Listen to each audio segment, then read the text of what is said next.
बोले संसार में हमने 3 तरह के लोग देखे।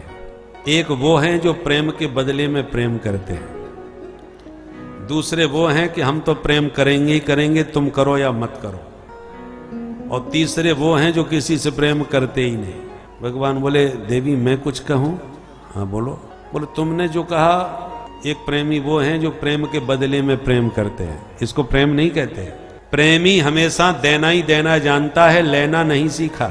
वो कभी नहीं चाहता कि प्रियतम से मुझे कुछ मिले, वो सिर्फ उनको देना चाहता है। जो देने का ही भाव रखे वो पवित्र प्रेम होता है। मैं इनको कैसे सुख पहुंचाऊं, इनको कैसे प्रसन्न रखूं।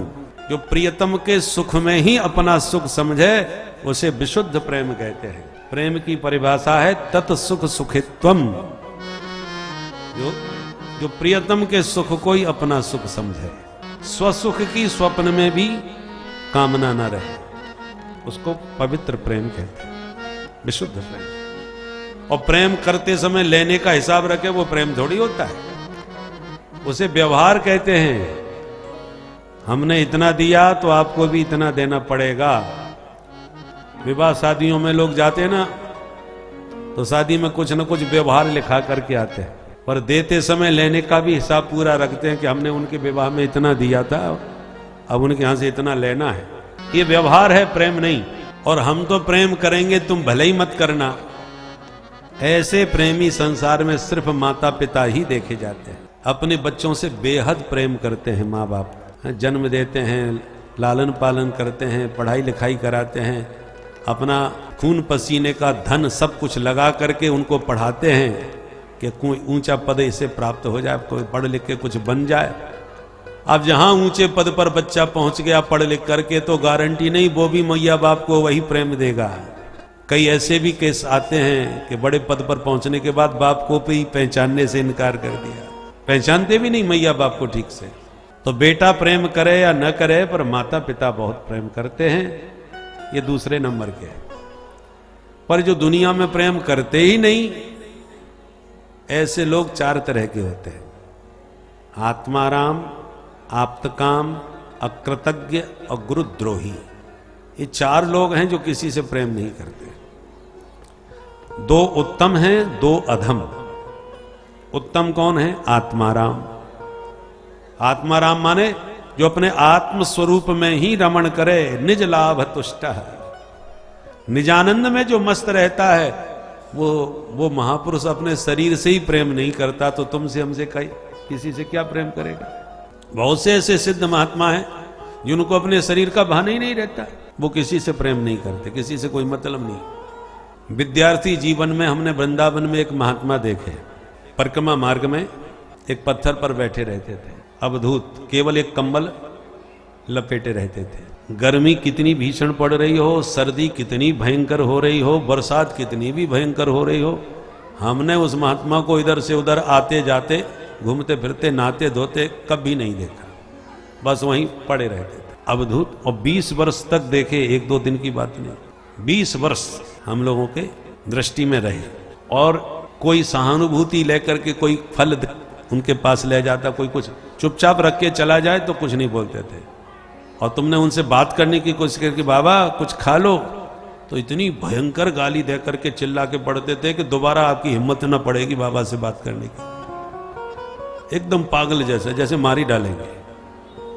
क्रोध करते थे, बात किसी से नहीं करते थे, और कोई बात करे तो ऐसा फटकार देते थे कि दोबारा वो बात करने की हिम्मत न कर पाए, बस पड़े रहते थे ब्रज की रज में।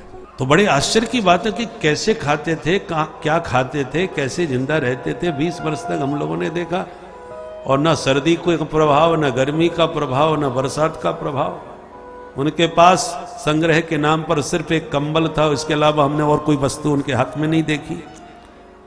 ऐसे जो अवधूत होते हैं वो अपने निजानंद में इतने मस्त रहते हैं, वो किसी से प्रेम नहीं करते और ना चाहते कि कोई उनसे बात करे।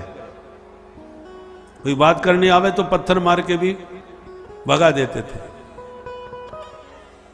क्यों? वो नहीं चाहते कि हमारी आसक्ति कहीं किसी में भी हो, किसी से प्रेम नहीं कर। उनको कहते हैं आत्माराम। दूसरे नंबर के होते हैं आप्तकाम। जो संसार में रह रहे हैं परंतु पूर्ण काम हो गए। पूर्ण काम माने जिनके मन में कोई भी इच्छा शेष नहीं रह गई। पूर्णमदः पूर्णमिदं पूर्णात् पूर्णमुदच्यते, परिपूर्ण हो गए। कोई कामना कोई वासना किंचित भी जिनके चित्त में नहीं रह गई। वे पूर्ण काम संत भी किसी से प्रेम नहीं करते, किसी से कोई व्यवहार नहीं रखते। ये दो तो उत्तम कोटि के हैं, पर दो अधम कोटि के भी होते हैं। अकृतज्ञ, कृतज्ञ माने किए हुए उपकार को मानने वाला, और अकृतज्ञ माने जो किसी का एहसान ना माने, जिसको कहते हैं एहसान फरामोश, उसी को कहते हैं अकृतज्ञ। आप उसके लिए कितना भी कुछ करो वो कभी किसी का एहसान नहीं मानता, और ऐसा व्यक्ति किसी से प्रेम नहीं करता। वो केवल अपने कार्य की सिद्धि के लिए तैयार रहता है। तुमसे यदि कोई काम अटक गया तो ऐसी मीठी बातें करेगा, चिपड़ी चिकनी चुपड़ी, कि आपको अपनी बातों से प्रभावित करके, और जहां अपना काम सिद्ध हो गया फिर आपसे राम राम भी ठीक से नहीं करेगा। उस व्यक्ति को कहते हैं कृतघ्न। कृतघ्न व्यक्ति किसी से प्रेम नहीं करता, वो केवल स्वार्थ सिद्धि में ही सजग रहता है। और चौथे नंबर का होता है गुरुद्रोही। गुरुद्रोही किसे कहते हैं? आप किसी से सच्चा प्रेम करें हृदय से, और वो आपके प्रेम का फायदा उठाए, लाभ ले, प्रेम का दोहन करे, उसको गुरुद्रोही कहते हैं। कोई ना कोई नाटक करके आपके सामने आ जाए, भैया मैं बहुत परेशान हूं, बच्चा बीमार हो गया, डॉक्टर को दिखाया, 50,000 का उसने पर्चा बना करके दे दिया, आप कहां से लाऊं, तुम तो घर की स्थिति देख रहे हो। आपने 50,000 रुपया की गड्डी पकड़ा दी, मित्र चिंता ना करो, हम हैं ना, इलाज करवाओ, कमी पड़ेगी तो आप हमको याद करना, हम तुम्हारे साथ खड़े हैं। अरे भैया आपका बहुत बहुत धन्यवाद। बोले इसमें धन्यवाद की क्या बात है, मित्र मित्र के काम आएगा, परेशान मत हो, जाओ इलाज कराओ। और बाहर निकल के गड्डी देखते हुए बोले देखो कैसा उल्लू बनाया।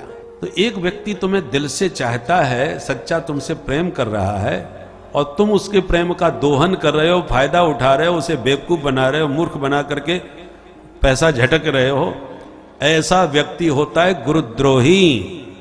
जो प्रेम करने वाले को भी ठग ले, पागल बनावे, धोखा दे, वो गुरुद्रोही होता है। अब गोपियां आपस में इशारे में कहने लगी, बहन ये बताओ ये कौन से नंबर के हैं, कन्हैया किस श्रेणी में आते हैं? एक पीछे से बोली हमें तो चौथे नंबर में दिख रहे हैं। गुरुद्रोही। गोविंद ने सुन लिया, ए देवियों क्या कहा, मैं गुरुद्रोही हूं? कैसे? तो गोपियां बरस पड़ी, बात तो बिल्कुल ठीक कह रही है, गुरुद्रोह नहीं तो और कौन हो। आपने परिभाषा दी गुरुद्रोही की, जो प्रेम करने वाले को पागल बनावे, धोखा दे। आपने हमारे साथ वही किया है। चीर चुरा के हमसे मिलने का आपने शरद पूर्णिमा की तिथि निर्धारित की 1 साल पहले। 1 साल हमने कैसे कैसे बिताई, एक एक दिन गिन गिन करके, और जब शरद पूर्णिमा आई तब आपने ही बंसी बजा करके हमें बुलाया भी, और हम सब संसार को तिलांजलि दे करके सर्वस्व त्याग करे भागी भागी पागलों की तरह आपसे मिलने आ गई जंगल में, तो आप हमें देखकर गायब हो गए। ये गुरुद्रोहिता की लक्षण नहीं है क्या तुम्हारे? प्रेमी जनों से कोई ऐसा क्रूर व्यवहार करता है जैसा तुमने हमारे साथ किया। भगवान हाथ जोड़ के बोले, ए देवियों ऐसे मत बोलो भाई, अरे तुम्हारे विरह में मैं तुमसे कोई कम थोड़ी दुखी हुआ। मेरे विरह में तुम रोती थी तो एक रोती थी और 4 समझाने लग जाती थी, मिलजुल के अपना दुख दर्द बांट लेती थी, और मैं तो बिल्कुल अकेला था। मैंने तुम्हारे विरह की वेदना तुमसे ज्यादा उठाई भोगी है, क्योंकि मुझसे तो कोई बात करने वाला नहीं, मुझसे तो कोई मिलने वाला भी नहीं था, अकेला था। गोपियां बोली, नंबर 1 के तुम झूठा, तुम्हें हमारा विरह सताता तो हमें छोड़ के तुम भागते ही क्यों? क्या आवश्यकता थी भागने की? भगवान बोले, देवियों न बिना विप्रलंभे न संयोग पुष्ट मश्नुते, बिना विप्रलंभ के संयोग पुष्ट नहीं होता। 12 मास दोपहरिया बनी रहे तो सूर्य भगवान की तरफ कोई देखेगा ही नहीं, पर अंधियारी रात आती है उसके बाद जब सूर्य का उदय होता है तब सूर्य का महत्व समझ में आता है। सब सूर्य नमस्कार करने लगते हैं प्रातःकाल, सब सूर्य अर्घ देने लगते हैं। सूर्य की महिमा महत्व कब समझ में आया? जब अंधेरी रात बीच में आई। रात ना होती तो दिन के प्रकाश का क्या महत्व। इसलिए वियोग भी संयोग रस को पुष्ट करने वाला होता है। बिजली बहुत कम आती थी, अब तो लगभग खूब आने लगी है, परंतु एक जमाना था कि जहां बिजली आती, अरे बिजली आ गई, सब तुरंत अपने काम निपटाते थे, बिजली के काम। और पानी भरना है और जो भी बिजली से काम करने हैं तो फटाफट कहीं बिजली चली ना जाए। तो 12 मास 24 घंटे हर क्षण बिजली उपलब्ध हो तो फिर बिजली पर किसी का ध्यान नहीं जाता है? तो नित्य सुलभ है। कोई भी वस्तु हो या व्यक्ति हो, नित्य सुलभ होने पर उसकी कोई कीमत नहीं रह जाती। जो जितना दुर्लभ वो उतना कीमती। अच्छा एक बात बताओ, लोहा ज्यादा उपयोगी होता है या हीरा? तो विवेक से विचार करके सोच के देखोगे तो लोहा ज्यादा उपयोगी है। हीरे का क्या उपयोग है? कुछ नहीं, केवल शोभा। लोहे के बिना तो आपकी जिंदगी की गाड़ी ही रुक जाएगी। माताओं को भोजन में चिमटा चाहिए लोहे का, तवा चाहिए लोहे का, कढ़ाई चाहिए लोहे की, कितने काम लोहे के हैं। लोह पथगामिनी ट्रेन, बस आदि जितने भी हैं, आज का तो बर्तन सब स्टील के। तो लोहे से तो सारे काम चल रहे हैं, बिना लोहे के तो जिंदगी की गाड़ी रफ्तार रुक जाएगी। और बिना हीरा के कुछ नहीं रुकने वाला। बहुत से लोग हैं जिन्होंने हीरा को देखा भी नहीं होगा ठीक से, जिंदगी आनंद से चल रही है, कोई फर्क नहीं पड़ रहा। तो महत्वपूर्ण जीवन में कौन है? लोहा। अनुपयोगी है हीरा, पर कीमत किसकी ज्यादा है? हीरे की, लोहे की नहीं। जबकि उपयोगिता लोहे की ज्यादा है पर कीमत हीरा की ज्यादा है। कारण क्या है? हीरा दुर्लभ है, लोहा सुलभ है। भले ही कितनी उपयोगी चीज हो, सुलभ होने पर वह मूल्यहीन हो जाती है, ज्यादा उसका महत्व नहीं रहता। भोजन कितना भी बढ़िया बनाओ और रसोई में नमक ना हो गए तो लवण बिना बहु व्यंजन जैसे, नमक बिना सब रसोई का स्वाद ही फीका पड़ जाएगा। पर मिर्च मसाले कितने सब होते हैं, रसोई में बहुत सामग्री है, चीनी शक्कर आदि आदि सबसे रसोई बनती है, परंतु नमक के बिना सब स्वाद फीका पड़ जाएगा। पर सबसे सस्ता कौन होता है? नमक। जो सबसे ज्यादा रसोई का स्वाद बढ़ाने वाला है वही सबसे ज्यादा सस्ता है। कारण क्या है? सुलभ है। सुलभ है इसलिए सस्ता है। बोलो राधे राधे। राधे राधे। इस मौसम में सेव सस्ता हो जाता है, टमाटर महंगा हो जाता है। तो टमाटर लेके कोई थोड़ी आएगा, सेव लेकर के खूब आएगा, क्योंकि सेव भले ही अच्छा लगता है, उपयोगी है, बाकी सस्ता है।